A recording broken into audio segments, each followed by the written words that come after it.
Le ministre tchadien des Affaires étrangères, Cherif Mahamat Zen, a rencontré ce 7 décembre à Moscou en Russie son homologue, le ministre russe des Affaires étrangères, Sergueï Lavrov. Les deux ministres ont examiné les questions des relations russo-tchadiennes en vue de l'intensification de l'interaction bilatérale et le renforcement du dialogue politique et les liens commerciaux et économiques. L'échange a été approfondi à l'agenda international et régional avec un accent sur le règlement des conflits sur le continent africain ainsi que la consolidation des efforts pour contrer la menace terroriste dans la région du lac Tchad et la région saharo-sahélienne.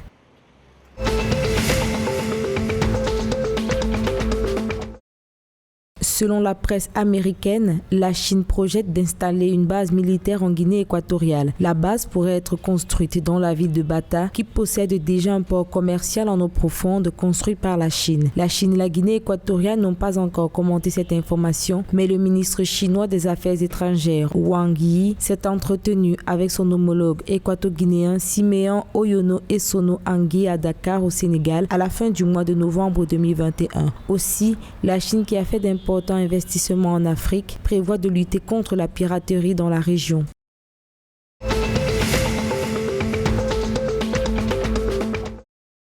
La République démocratique du Congo et la République du Congo ont signé lundi 6 décembre la déclaration conjointe de l'accord bipartite sur la collaboration énergétique. Les deux gouvernements comptent mettre en œuvre au cœur du continent une mutualisation des moyens et ressources énergétiques pour le plus grand bénéfice de leurs peuples respectifs. Ces signatures consacrent leurs volontés respectives d'œuvrer ensemble sur le plan énergétique, base de tout développement, précise la cellule de communication de la présidence de la République démocratique du Congo. Surnommé boucle de l'amitié énergétique, ce projet a comme partenaire privilégié le prince héritier des Émirats arabes unis, a indiqué le ministre des Hydrocarbures de la République du Congo, Bruno Jean-Richard Itoa.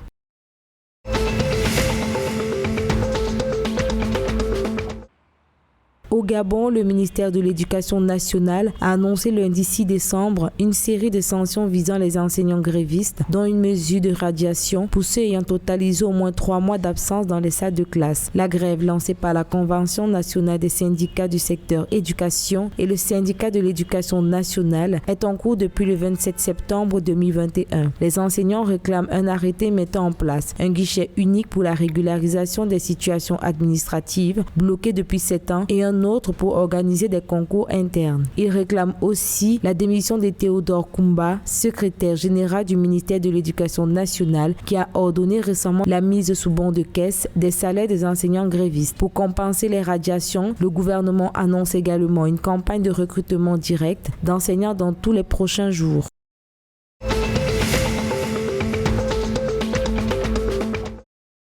Le trophée de la 33e édition de la Coupe d'Afrique des Nations est au Cameroun, accueilli officiellement ce 7 décembre par le ministre des Sports, Narcisse Mouélé Kombi. La caravane du Trophy Tour se déploiera par la suite sur les sites de Douala, Limbe Boya, Garoua Bafoussam, avant de revenir à Yaoundé sur les sites de Fandena et d'Olembe. À titre de rappel, la CAN Total Énergie Cameroun 2021 va se jouer du 9 janvier au 6 février 2022.